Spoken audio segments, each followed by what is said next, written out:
திருமறை நேரம் Bible Hour presented by the National Bible College. கிறிஸ்துவின் சபையார் உங்களை வாழ்த்துகிறார்கள். Welcome to Satellite Bible Classes. வணக்கம். தேசிய வேதாகம கல்லூரி மாணவ கண்மணிகளே, தோழர்களே, பரிசுத்தவான்களே, உலகளாவிய என் தமிழ் சொந்தங்களே, இந்த நாளில் தொடர்ந்து கொரிந்தியருக்கு எழுதிய முதலாவது நிருபத்தை நாம் படித்து வருகிறோம். அந்த வகையில் இன்றைக்கு கொரிந்தியருக்கு எழுதிய முதலாவது நிருபம் முதலாவது அதிகாரம் முதல் 10 வசனங்களை நாம் கவனிக்கலாம். இந்த 10 வசனங்களில் 3 வசனங்கள் நம்முடைய கவனத்தை கவரக்கூடியதாக இருக்கிறது. 2வது வசனத்தில் ஒரு ஆரோக்கியமான செய்தியை நீங்கள் கவனிக்கலாம். கொரிந்துவிலே கிறிஸ்து இயேசுவுக்குள் பரிசுத்தமாக்கப்பட்டவர்களாயும் ஒன்று, பரிசுத்தவான்களாகும்படி அழைக்கப்பட்டவர்களுமாயிருக்கிற 2, தேவனுடைய சபைக்கும் எங்களுக்கும் தங்களுக்கும் ஆண்டவராயிருக்கிற நம்முடைய கர்த்தராகிய இயேசு கிறிஸ்துவின் நாமத்தை கவனிங்கள், தொழுது கொள்கிற அனைவருக்கும் எழுதுகிறதாவது. இந்த வசனத்தில் தேவனுடைய நாமத்தை தொழுது கொள்கிற யாவருக்கும், அப்படியானால் உலகத்தில் ஆதாம் வழியாக பிறந்த எந்த ஒரு மனிதனும் வானத்தையும் பூமியும் உண்டாக்கிய சர்வ வல்லமை உள்ள தேவனை தொழுது கொள்ள அழைக்கப்பட்டிருக்கிறார்கள். இந்த தொழுது கொள்ளுதல் என்ற வார்த்தை கிரேக்க மொழியில் பிராஸ்குனியா.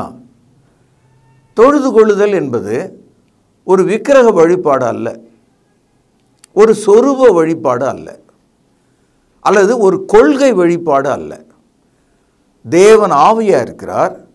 அவரை ஆவியோடும் சத்தியத்தோடும் நாம் அவரை தொழுது கொள்ள வேண்டும். Since God is a spirit, we must worship him with spirit and truth. தொழுதல் என்ற இந்த வார்த்தை புதிய ஏற்பாட்டில் 36 இடங்களில் வருகிறது. இந்த பழைய ஏற்பாடு தொழுகையை செய்யாமல் ஆராதனை செய்தார்கள். இந்த ஆராதனை என்ற வார்த்தைக்கு கிரேக்க மொழியில் டாஸ்குனியா, ஆங்கிலத்தில் சர்வீஸ் என்று வந்திருக்கிறது. தொழுகை என்ற வார்த்தை ஆங்கிலத்தில் வர்ஷிப் என்று வந்திருக்கிறது. இந்த வேறுபாட்டை நீங்கள் விளங்கிக் கொள்ள வேண்டும். அடுத்தது இந்த இடத்துல தேவனுடைய சபை என்ற ஒரு வார்த்தை பார்த்தோம். சபை யாருடையது? சபை பூமியில் இருக்கிறது. ரட்சிக்கப்பட்டவர்களான கூட்டம். அவர்கள் ஒரு இடத்துல கூடியிருக்கிறார்கள். அவ்விதமாக உலகம் முழுதும் கூடியிருக்கிறார்கள். கொரிந்து பட்டணத்தில் அவர்கள் கூடி வந்திருக்கிறார்கள். ஆகவே கொரிந்துவில் இருக்கிற சபைக்கும் உலகத்தில் எங்கும் இருக்கிற சபைகளுக்கும் தேவன் அதன் சபையின் பொறுப்பாளராக, தலையாக இருக்கிறார். ஆங்கிலத்தில் த சர்ச் ஆஃப் காட் என்று வந்திருக்கிறது. இதை கவனிக்க வேண்டும். அப்போஸ்தலர் நடபடிகள் 20:28 படிக்கிறோம், தேவன் தமது சுய இரத்தத்தினாலே சம்பாதித்த சபை என்று நாம் படிக்கிறோம். இப்போது தேவன் எப்படி சுய இரத்தத்தினால சபையை சம்பாதிக்க முடியும்? எப்படி சம்பாதிக்க முடியும்? தேவன் ஆவியாக இருக்கிறாரு. அப்போ எப்படி சம்பாதிக்க முடியும்? தேவனுடைய வார்த்தை உடலாக மாறி இயேசுவாக பூமிக்கு வருகிறார். அந்த வார்த்தை தேவன் எடுத்திருந்தது யோவான் 1:1.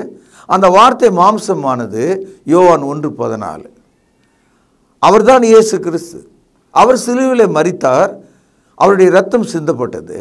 அந்த இரத்தம் சபையை வாங்கினது. ஆக இயேசுவின் இரத்தம் சபைக்கு சிந்தப்பட்டது. சபையை தேவன் அந்த இரத்தத்தினால் வாங்கினதுனால the church was purchased by the blood of Christ. Therefore church shows the owner. சபையினுடைய சொந்தமாக, சொந்தக்காரராக தேவனை நமக்கு காண்பிக்கிறது. அப்படியானால் சபையை தேவனுடைய சபை என்று அழைக்கலாமா? நிச்சயமாக. ஆரம்ப காலத்திலே இயேசுவை பின்பற்றினவர்களை கிறிஸ்தவர்கள் என்று அழைத்தார்களாம். இதை அப்போஸ்தலர் நடபடிகள் 11வது அதிகாரம் 26வது வசனத்தில் படிக்கிறோம். ஏன் அவர்கள் கிறிஸ்துவை பின்பற்றினார்கள்? எதை கொண்டு பின்பற்றினார்கள்? இன்றைக்கும் நாம் கிறிஸ்துவை பின்பற்றுகிறோம். எதை கொண்டு பின்பற்றுகிறோம்? இயேசு நிஜமான ஒரு நபராக தரையில் நடக்கிறார், அவர் பின்னாலே நாம் போகிறோம் என்ற அர்த்தம் அல்ல. இயேசு கிறிஸ்துவின் போதனையை நாம் பின்பற்றுகிறோம். Physically, we are not after Jesus Christ today. He is already ascended to heaven. What we are doing today, we follow the teachings of Christ. ஆக கிறிஸ்துவனுடைய போதனையை பின்பற்றுகிறவன் யாராக அழைக்கப்படுகிறார்கள்? கிறிஸ்தவர்கள் என்று அழைக்கப்படுகிறார்கள். கொள்கை எதுவோ அதை பின்பற்றுகிறவன் அதன் பெயரால் அழைக்கப்படுவான். கம்யூனிஸ்ட கொள்கையை பின்பற்றுகிறவர்கள் கம்யூனிஸ்ட்காரர்கள் என்றும், காங்கிரஸ் கொள்கையை பின்பற்றுகிறவர்கள் காங்கிரஸ்காரர்கள் என்றும் கொள்கையின்படி அவர்களுடைய பெயர்கள் அமைகிறது. அப்படியானால் கிறிஸ்தவத்தை பின்பற்றுகிறவர்கள் கிறிஸ்தவர்கள் என்று அழைக்கிறதுல ஒன்று ஆச்சரியம் இல்லை. அதனால்தான் புதிய ஏற்பாடு கிறிஸ்துவ சபைக்கு தலை என்று சொல்கிறது. எபேசியர் 1 அதிகாரம் 23வது வசனம், கொலோசியர் 1 அதிகாரம் 18வது வசனம். Since Christ is the head of the church, people follow Christ, therefore they call themselves Christians. The church is also called the churches of Christ. கிறிஸ்தவர்கள் கிறிஸ்துவின் போதனையை பின்பற்றுகிறதுனாலே, கிறிஸ்துக்கு சபைக்கு தலையாக இருக்கிறதுனாலே அந்த சபையை கிறிஸ்துவின் சபை என்று அழைக்கிறது நியாயமாக இருக்கிறது. இதைத்தான் ரோமர் 16 அதிகாரம் 16வது வசனத்திலே நாம் படிக்கிறோம். ஆனால் இன்றைக்கு நம்முடைய தலை சுற்றுகிற அளவில் மார்க்கத்தை விட்டு மதமாக மாறினவர்கள் 2000 பேர்களால் தங்களை அசிங்கமாக அழைத்துக் கொள்கிறார்கள். ஒரு காதலன் காதலியை போல சபையை அழைத்துக் கொள்கிறார்கள். ரொம்ப கேவலமான நட்சத்திரங்களின் பெயரால் அழைத்துக் கொள்கிறார்கள். தூதரின் பெயரால் அழைத்துக் கொள்கிறார்கள். செத்துப்போன மனிதர்கள் பெயரால் சபையை அழைத்துக் கொள்கிறார்கள். உங்களுக்கு விளங்குகிறது அதெல்லாம்? நான் சொல்லுவது உங்களுக்கு எரிச்சலாக இருப்பதுக்கு பதிலாக அறிவாக மாற வேண்டும். சபை ஜீவன் உள்ளதாக இருக்கிறது. சர்ச் இஸ் a லிவிங் பாடி. செத்த மனிதனை பேர் சொல்லி நம்ம அழைக்க முடியாது. உயிரோடு இருக்கிற மனுஷனை தான் பேர் சொல்லி நம்ம அழைக்க முடியும். அப்போ உயிரோடு இருக்கிற சபையை அந்த பெயர் சொல்லி அழைப்பது தான் நமக்கு நியாயம். எப்படி இருக்குது இந்த லாஜிக்? நல்லா புரிஞ்சுதா? கிட்ட வந்துட்டீங்களா? சத்தியத்தை விளங்கிட்டீங்களா? ஆகவே 1 கொரிந்தியர் 1 அதிகாரம் 2வது வசனத்தில் தேவனுடைய சபையில் 2 வகையான மக்களை நம்ம பார்க்கிறோம். பரிசுத்தமாக்கப்பட்டவர்கள், sanctified, பரிசுத்தமாக்கப்படுகிறவர்கள், yet to be sanctified. ஏற்கனவே உள்ளே இருக்கிறவர்கள் பரிசுத்தமாக்கப்பட்டிருக்கிறார்கள். நீங்களும் நானும் வெளியே நின்னா இன்னைக்கு உள்ளே வந்துடணும். அப்போ நீங்களும் கூட பரிசுத்தமாக்கப்படுவீங்க. The ultimate result of a member in the church is a sanctified person. ஒரு மனிதன் கிறிஸ்துவின் சரீரமாகி சபையில் இருக்கிறான் என்று சொன்னால் அவனுடைய முதல் தன்மை அவன் பரிசுத்தமாக்கப்பட்டிருக்கிறான். அவன் பாவத்திலிருந்து விடுதலையாகி, மனிதருடைய பாரம்பரியங்களிலிருந்து விடுதலையாகி, விக்கிரங்களிலிருந்து விலகி ஓடி, எல்லா பொல்லாப்புக்கும் தன் கால்களையும் கைகளையும் விலக்கி கொண்டு பரிசுத்தமாக்கப்பட்டிருக்கிறான். The sign of a Christian is sanctified life. புரிஞ்சுதா? இப்போ 2வது கருத்துக்கு நாம் வருவோம். இந்த கருத்து என்ன சொல்லுதுன்னு பாருங்க. 5வது வசனம், நீங்கள் இயேசு கிறிஸ்துக்குள்ளாய், கவனிங்க, உங்கள் கையில் ஒரு பேனா இருக்கும் இல்லையா, அதில் அண்டர்லைன் பண்ணுங்க, எல்லா உபதேசத்திலும் எல்லா அறிவிலும் மற்றெல்லாவற்றிலும் சம்பூர்ணமாக்கப்பட்டவர்களாக இருக்கிறபடியால். சம்பூர்ணமாக்கப்படுதல்னா பிகம் பர்ஃபெக்ட். இப்போது தண்ணி பிடிப்பதற்காக ஒரு பக்கெட்டை வைக்கிறோம். பாதி நிறைஞ்சால் அது பர்ஃபெக்ட் அல்ல, முக்கால் நிறைஞ்சால் அது பர்ஃபெக்ட் அல்ல. எப்போ எடுப்போம் பக்கெட்டை? அந்த தண்ணீர் அந்த பக்கெட்டுக்குள்ளே நிரம்பி வழிய ஆரம்பிக்கும் போது அதை நம்ம எடுப்போம். ஏனென்றால் இன்னும் நிரம்புவதற்கு அதில் இடம் இல்லை, அதுதான் பர்ஃபெக்ட். அது மாதிரி கிறிஸ்துவனுடைய போதனைகளும் அவரை சார்ந்த அறிவுகளும், all the teachings and all the knowledge. சகோதரர்களே, இது ஒரு ஆச்சரியமான ஒரு கேள்வி உங்கள் மனதில் கொண்டு வரும். முதல் நூற்றாண்டு காலத்தில் கொரிந்து சபைக்கு அப்போஸ்தலனாகிய பவுல் எல்லா உபதேசமும் எல்லா அறிவும் உங்களுக்குள்ளே இருக்கிறது என்று சொல்கிறாரு. 2000 வருஷத்துக்கு பிறகு இந்த கையில் பைபிளை வச்சுக்கிட்டு எனக்கு கிறிஸ்துவனுடைய போதனை தெரியாது, அவருடைய அறிவு எனக்கு தெரியாது, பொறுப்பில்லாமல் வாழ்கிறவர்களைப் போல நாம் ஏன் இருக்க வேண்டும்? We must have all the teaching, we must have all the knowledge. What happened to that? Where it is now. அது எங்கே போனது? எங்கே போச்சுன்னா, ஆரம்ப கால சபைகிட்ட இதெல்லாம் இருந்தது. காலப்போக்கில் கொஞ்சம் கொஞ்சமாக மனுஷன் அதை தொலைச்சிட்டான். ஒரு பெண் இடத்துல 10 காசுகள் நிறைந்த கழுத்தில் மாட்டக்கூடிய ஒரு தாலி மாதிரி ஒன்று இருந்தது. அதில் 1 அருந்து கீழே விழுந்துருச்சு. 9 இருக்குது. இயேசுநாதர் இந்த உதாரணத்தை சொன்னார். அப்போது இந்த 9 இருக்கிறதுனால அந்த பெண்ணு சந்தோஷமாக இல்லை. அவள் என்ன பண்ணாலாம், குனிஞ்சு குனிஞ்சு பார்த்தா எங்கேயும் தெரியல. ஒரு தொடப்பத்தை எடுத்துக்கிட்டா, மூளைக்கு பெருக்க ஆரம்பித்தா, அப்பவும் தெரியல. ஒரு விளக்கை கொளுத்திக்கிட்டா, ஒரு பக்கம் வெளிச்சம், இன்னொரு பக்கம் ஒரு துடப்பம். தேடி தொழாவனா ஓடி ஒளிந்து கொண்டிருந்த அந்த வெள்ளி நாணயம் அவள் கையில் கிடைத்தது. அதுபோல் தேவனுடைய வசனம் வெளிச்சமாக இருக்கிறது. நாம் தேடுகிற அந்த தேடுதல் ஒரு துடப்பத்தை போல இருக்கிறது. இன்றைக்கும் எல்லா உபதேசத்தையும் நம்ம தெரிந்து கொள்ள முடியும், எல்லா அறிவையும் நான் அடைய முடியும். இது எப்படி இருக்கு? புரிஞ்சுதா? விளங்குதா? உண்மையை தானே சொன்னேன். வசனம் இப்படி தானே எழுதியிருக்கு. மீண்டும் பார்ப்போம்.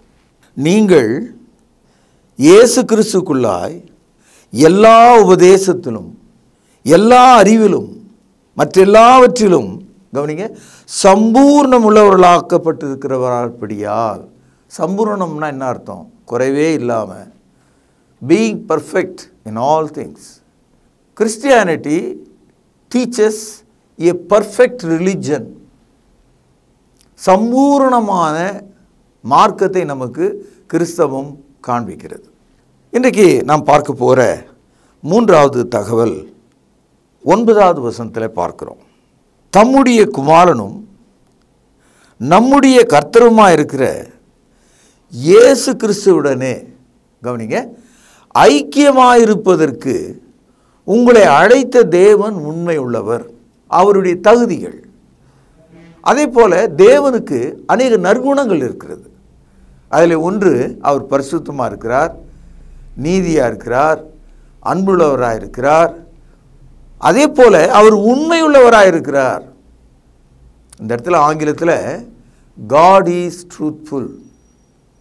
சகோதரர்களே, மனுஷன் இருக்கான 99 முறை அவன் உண்மை இல்லாதவனாக இருக்கிறான். ஏதோ ஒரு சமயத்தில் உண்மையுள்ளவனாக இருக்கிறான், அவ்வளோதான். Man is a liar, God is truth. அதனால தான் இயேசுநாதர் சொன்னார் யோவான் 8:32, சத்தியத்தையும் அறிவீர்கள், சத்தியம் உங்களை விடுதலையாக்கும். யோவான் 14:6 சொல்கிறாரு, நானே வழியும் சத்தியமும் ஜீவனமாக இருக்கிறேன். So God is truthful. நம்மை அழைத்தவர் உண்மை உள்ளவர். சரி, தேவன் நம்ம அழைத்தாரே, எதற்காக அழைத்தார்? வீட்டு வேலைக்கு அழைச்சாரா? தோட்ட வேலைக்கு அழைச்சாரா? தெரு சுத்தம் பண்ண அழைத்தாரா? இல்லை. அவருடைய மேஜையில் அவரோடு உட்கார்ந்து ஐக்கியமாக இருக்கும்படி நம்ம அழைத்தார். சாப்பாடை வீட்டில் சாப்பிட்றோம், ஒரு அறையில் உட்காந்து ஒரு டேபிளில் கொஞ்சம் வசதியாக இருந்தால் ஒரு டேபிள் போட்டு சுற்றி உட்காந்து சாப்பிட்றோம். பழைய காலமாக இருந்தால் ஒரு பாயை விரித்து எல்லாம் வட்டமாக உட்காந்து சாப்பிடுவோம். அதே நேரத்தில் ஒரு பிச்சைக்காரன் வரான்னு வைங்க, அவனுக்கு நம்ம சாப்பாடு கொடுக்குறதா இருந்தால், அப்பா உள்ளவா, டேபிளில் வந்து உட்காருந்த நாற்காலியில் உட்காரு அப்படின்னு சொல்லி நம்ம ஒரு தட்டில் சாப்பாடெலாம் போட மாட்டோம். ஏன்னா அவனுக்கு அது தகுதி இல்லை. அவன் அந்த வீட்டினுடைய சொந்தம் இல்லை. அவன் ஒரு வெளியாள். அவனை உள்ளே அழைக்க முடியாது. அவனோடு நீங்கள் ஐக்கியமாக இருக்க முடியாது. அப்போது வெளியே போய் சோறு அவனுக்கு வேணால் போடலாம்.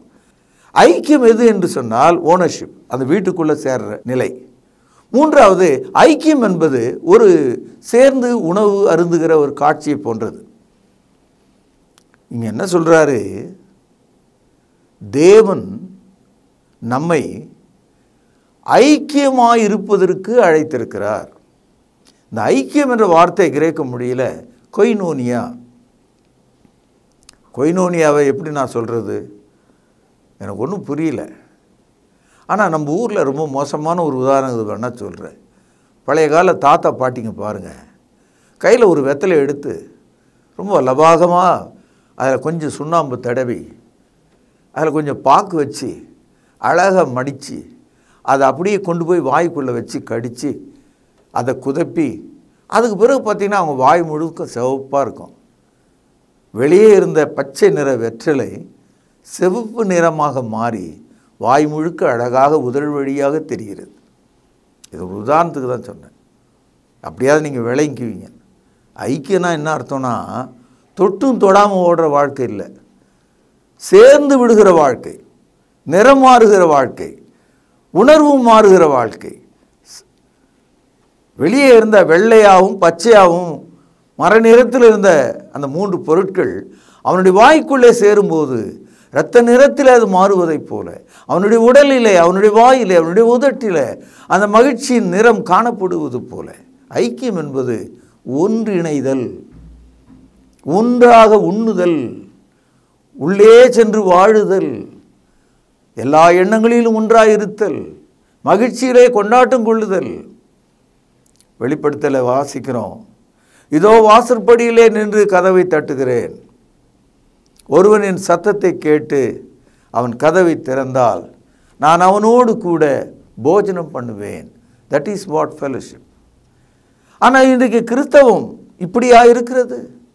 கிறிஸ்தவ மக்கள் ஐக்கியமாக இருக்கிறார்களா?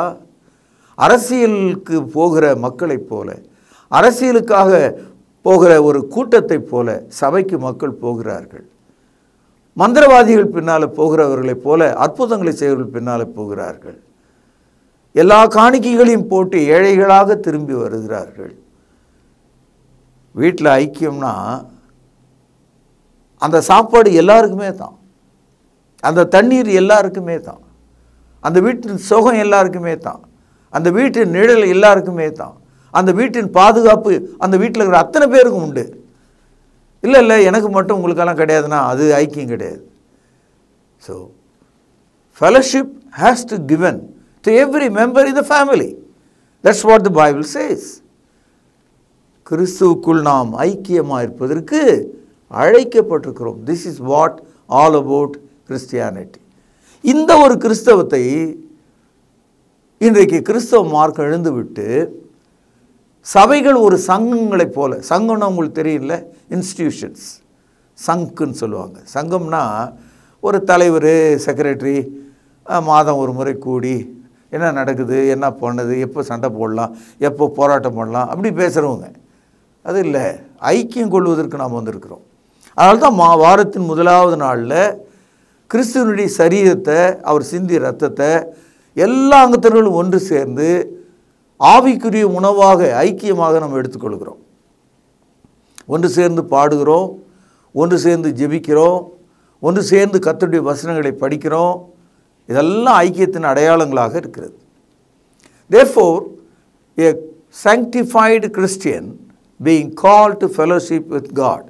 தேவனோடு ஐக்கியமாக இருக்கணும்னு சொன்னால் சிலவற்றை நம்ம விட்டுறணும். பாருங்கள், எதெல்லாம் விட்டுறணுன்றதை கவனிங்க. அதாவது என்ன சொல்கிறாரு, 2 கொரிந்தியர் 6வது அதிகாரம் 14வது வசனத்திலிருந்து 18 வசனம், தயவுசெய்து எழுதி வச்சுங்க. இதில் என்ன கேட்குறாரு, சுருக்கமாக சொல்கிறேன், அநீதிக்கும் நீதிக்கும் ஏதாவது சம்பந்தம் இருக்கான்னு கேட்குறார். 2வது, ஒளிக்கும் இருளுக்கும் ஏதாவது ஐக்கியம் இருக்குதான்னு கேட்குறார். கிறிஸ்துவுக்கும் பேலியாளிக்கும் ஏதாவது இசைவு இருக்கிறதா என்று கேட்கிறார். அவிசுவாசிக்கும் விசுவாசிக்கும் ஏதாவது பங்கு இருக்கிறதா என்று கேட்கிறாரு. தேவனுடைய ஆலயத்துக்கும் விக்கிரகத்துக்கும் ஏதாவது சம்பந்தம் இருக்கிறதா என்று கேட்கிறார். இந்த கேள்வியெல்லாம் நச்சு நச்சு நச்சுன்னு நம்முடைய மண்டையில் ஏறும், நமக்கு நல்லா புரியும். உங்களுடைய பதில் என்ன தெரியுமா? இல்லை என்பது தான். அப்போது இப்படிப்பட்டவைகளிடத்தில் நம்ம வெளியே வந்துடணும். நாம் தேவனிடத்தில் ஐக்கியமாக இருக்கணும்னா நாம் நீதியின் பக்கமாக வரணும், ஒளியின் பக்கமாக வரணும், கிறிஸ்துவின் பக்கமாக வரணும், விசுவாசியின் பக்கமாக வரணும், தேவனுடைய ஆலயத்தின் பக்கமாக வரணும். அப்போது கிறிஸ்துவனுடைய ஆவி நமக்குள்ளே இருக்கும், அவர் நமக்குள்ளே உலாவுவார், நாம் அவருடைய பிள்ளைகளாக இருப்போம், அவர் நம்முடைய தகப்பனாக இருப்பார். 2 கொரிந்தியர் 6ஆம் அதிகாரம் 18வது வசனம், அப்பொழுது நான் உங்களை ஏற்றுக்கொண்டு உங்களுக்கு பிதாவாக இருப்பேன், நான் உங்களுக்கு குமாரரும் குமார்த்திகளாக இருப்பீர்கள் என்று சர்வ வல்லமை உள்ள கர்த்தர் சொல்லுகிறார். பார்த்தீங்களா, இதுதாங்க அந்த ஐக்கியம். ஆகவே நாம் ஐக்கியமாக இருப்பதற்கு அழைக்கப்பட்டிருக்கிறோம். 4வதாக ஒரு முக்கியமான செய்தி, இன்றைய செய்தியினுடைய கடைசி பகுதி அது. இது 10வது வசனம், சகோதரரே நீங்கள் எல்லாரும் அதாவது கிறிஸ்துவுக்குள்ளே பரிசுத்தமாக்கப்பட்டு எல்லா உபதேசத்தில் சம்பூர்ணமாக இருக்கிற, அவருக்குள் ஐக்கியத்தில் சேர்ந்திருக்கிற ஒரு சகோதரர் எப்படி இருக்கணுமா, ஒரே காரியத்தை பேசணுமா. நான் ஒன்று நீ ஒன்று பேசினா மூணாவது ஆள் குழம்பி ஓடிடும். கிறிஸ்தவ மார்க்கம் உருவாகி 325வது வருஷத்துக்கு பிறகு சபையானது ஒரே காரியத்தை பேசலை. ஆகவே தான் இத்தனை மதங்கள் கிறிஸ்தவ மார்க்கத்துக்குள்ளே காளான்களைப் போல தினமும் உருவாகிறது. அது ரொம்ப கேவலமான ஒரு விஷயம். மார்க்கம் நான் சொல்கிறேன் இல்லையா, அந்த மார்க்கத்திலே கூட தவறுகள் இருக்குது. எனக்கு தெரிஞ்ச ஒரு 20 சிறு சிறு பிழைகளை உடையவர்கள் இந்த மார்க்கத்தில் இருக்கிறவங்களும் இருக்காங்க. அவங்களும் மனுஷன் தானே. அதனால் அடிமைகள், அவர்கள் அடிமை புத்தி. இதெல்லாம் ஆச்சரியம் கிடையாது. இதெல்லாம் நான் மறைக்க வேண்டிய அவசியம் எனக்கு இல்லை. என்ன நான் சொல்கிறது, இப்போ என் வயசுக்கு மிஞ்சி நான் பேசவும் முடியாது, வயசுக்கு குறைவாகவும் என்னால் பேச முடியாது. தானே நியாயம். அது மாதிரி உண்மையை தான் சொல்லணும். நாம் எல்லாரும் ஒரே காரியத்தை பேசணும். இந்த இடத்துல நம்முடைய சொந்த வாழ்க்கையில் பேசுறதை பற்றி பேசலை. அதெல்லாம் உங்களுடைய சொந்த விருப்பம். உங்கள் மனைவிக்கிட்ட பேசுகிறீங்க, குழந்தைங்கிட்ட பேசுகிறீங்க, வேலையில் அதிகாரிங்கிட்ட பேசுகிறீங்க, அதெல்லாம் உங்கள் சொந்த விஷயம். ஆனால் பரிசுத்தமாக்கப்படுதலை கொடுத்த தேவனுக்கு முன்பாக, தேவனோடு ஐக்கியமாக இருப்பதற்கு முன்பாக, சகோதரர்களோடு நாம் எப்படி இருக்கணுமா, ஒரே காரியத்தை பேசவும். அடுத்தது பிரிவினைகள் இல்லாமல்.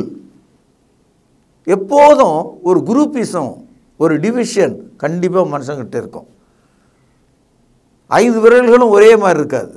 ஆனால் 5 விரல்களும் ஒரு கையில் இருக்குது இல்லையா, இந்த கை இந்த உடலில் இருக்குது இல்லையா, அப்படி தான் இருக்க முடியும். ஆகவே பிரிவினைகள் இல்லாமலும், அடுத்தது ஏக யோசனை உள்ளவர்களாய் சீர்பொருந்தி இருக்கவும் வேண்டும் என்று நம்முடைய கர்த்தராகிய இயேசு கிறிஸ்துவின் நாமத்தினாலே உங்களுக்கு புத்தி சொல்லுகிறேன். கொஞ்சம் கஷ்டம்தான். சின்ன குழந்தைங்க தவறு செய்யும், வளர வளர அது சரியாக நடக்கும். இன்னும் கொஞ்சம் வளர்ந்தால் நன்றாக ஓடும். இன்னும் நல்லா வளர்ந்தால் மாரத்தான் ஓட்டத்தில் ஒரே நேரத்தில் ஓடி முடிக்கும்.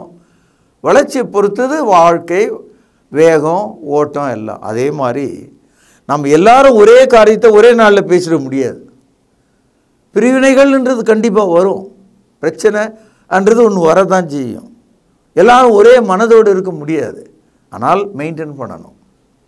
நாம் எல்லாரும் அதற்கான ஒத்துழைப்பை கொடுக்கணும். தமிழில் ஒரு பழமொழி உண்டு, கூடி வாழ்ந்தால் கோடி நன்மை. என் அன்பு சகோதரர்களே, நாம் பிரிவினைகள் இல்லாமலும் ஏக மனதும் ஏக யோசனையும் சீர்பொருத்தம் உள்ளவர்களாக இருந்தால் எல்லாம் நன்மை தானே. இதுதான் சபையினுடைய அச்சாணியை போல் இருக்குது. அச்சாணின்றது அட்வான்ஸ் கிடையாது. அச்சாணின்றது த கீ ஃபேக்டர். ஒரு வண்டி சக்கரம் கழண்டு விழாமல் இருக்கணும்னா அந்த வண்டிக்கு சக்கரத்துக்கு இடையில் ஒரு ஆணியை பொருத்துவாங்க. அப்போ தான் அந்த ஆணி அந்த வண்டியோடவே இருக்கும். அதுபோல் கிறிஸ்துவுக்குள்ளே நாம் நிலைத்திருப்பதற்கான ஒரு அச்சாணியாக நீங்கள் எல்லாரும் ஒரே காரியத்தை பேசவும், பிரிவினைகள் இல்லாமல் இருக்கவும், ஏக யோசனையும் நிறைந்தவர்களாக சீர்பொருந்திருக்கவும் வேண்டும் என்று கேட்கிறார். அதனால தான் 1 கொரிந்தியர் 4:6 படிக்கிறோம், நமக்கு புதிய ஏற்பாட்டில் என்ன எழுதியிருக்கோ அதுக்கு மிஞ்சி நாம் எண்ணக்கூடாது. Whatever written in the New Testament, let us not think beyond. அதோடு முடிஞ்சு போச்சு. நீ பியாண்டுக்கு போனால், அதுக்கு மேலே சிந்திக்க ஆரம்பிச்சுன்னா, அதை பற்றி அதுக்கு ஏதாவது ஒன்று சொல்ல ஆரம்பித்தோம்னா பிரச்சனை வந்துடும். இப்போ உதாரணமாக இப்போ சமீபத்தில் கிறிஸ்மஸ் போனது, நம்ம கவனத்தில் இருக்கிறதெல்லாம் அந்த கிறிஸ்மஸ் தாத்தா குல்லா தான். நீங்கள் எல்லா டிவியிலும் பார்த்தீங்கன்னா அந்த குல்லா தான் அடையாளமாக வச்சுருந்தான். அதுவோ கிறிஸ்துவத்தின் அடையாளம். அந்த குல்லா எங்கேருந்து வந்தது? அந்த கிறிஸ்மஸ் தாத்தாவை பற்றி எந்த தகவலும் இல்லை இதில். இதெல்லாம் விக்கிரக வழிபாட்டினுடைய அடையாளம். ஞாபகம். இப்படி தான் பைபிளை விட்டுட்டு நம்ம தூரமாக போகிறோம். என் அன்பு சகோதரர்களே, எழுதப்பட்டவைகளுக்கு மிஞ்சி மட்டும் பேசக்கூடாதுன்னு சொல்ல 1 பேதுரு 4:11 படிக்கிறோம், ஒருவன் போதித்தால் தேவனுடைய வாக்கியங்களின்படி போதிக்க கடவன்.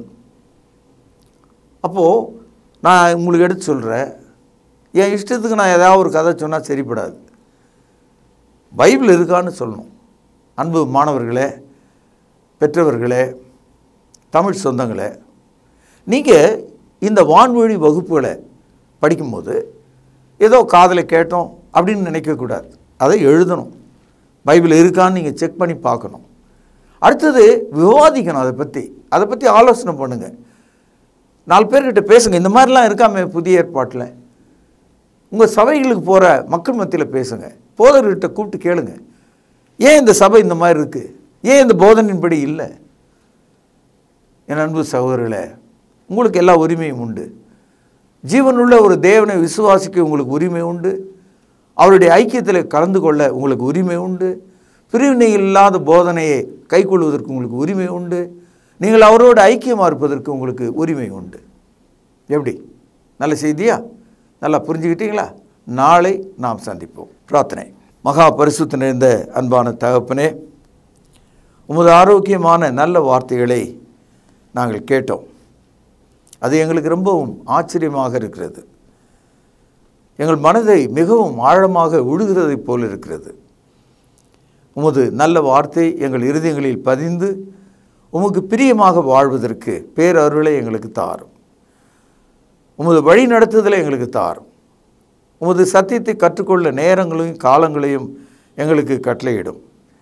எங்கள் வீட்டிலே வியாதிப்பட்டிருக்கிற பெற்றோரை சுகமாக்கும். எங்கள் தேவைகளை எல்லாம் தாரும். உமது பிள்ளைகள் வேலை தேடுகிறவர்களுக்கு வேலை தாரும். படிக்கிறவர்களுக்கு படிப்பை தாரும். நோயுள்ளவர்களுக்கு சுகத்தை கட்டளையிடும். ஆண்டவரும் கர்த்தரும் இரட்சகருமாக இருக்கிற இயேசு கிறிஸ்துவின் விலையேற பெற்ற நாமத்தில் மிகவும் தாழ்மையோடு வேண்டிக் கொள்கிறேன். பரிசுத்த நிறைந்த எங்கள் நல்ல பிதாவே, ஆமென். அன்பான சகோதர சகோதரிகளை மீண்டும் சந்திப்பதில் நான் மகிழ்ச்சி அடைகிறேன். விசேஷமாக உங்களிடத்தில் ஒரு வேண்டுகோள், ஒரு ரெக்வெஸ்ட் என்ன அப்படின்னா, நம்முடைய பைபிள் அவர் ப்ரோக்ராம் பலவிதமான சேனல்களில் வருது.